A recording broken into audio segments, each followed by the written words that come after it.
თბილისის 2011 წლის ბიუჯეტში ფრაქცია დედაქალაქის წინადადებებს გაითვალისწინებენ ეროვნული საბჭოსა და საქართველოს გზის ინიციატივა საშუალო სკოლების სახელმძღვანელოებისა და ნარკომანიის პრევენციის დაფინანსებას ეხება. საქართველოს გზა მიუხედავად მათ მიერ ინიცირებული პროექტების გათვალისწინებისა 2011 წლის ბიუჯეტს მხარს არ დაუჭერს. ნათელა მაჭავარიანის განცხადებით ხელისუფლებას დათმობაზე წასვლა მხოლოდ პიარისთვის სჭირდება.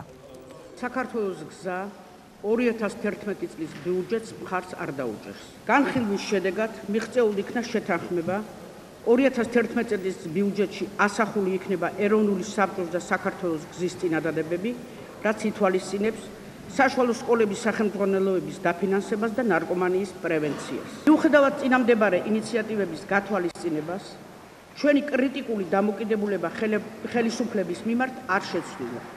ეს არ ნიშნავს იმას, რომ ხვალ უდანაშაულო ადამიანებს არ დააპატიმრებენ, ბიზნესმენებს არ დაატერორებენ, სიტყვის თავისუფლება არ იქნება შეზღუდული.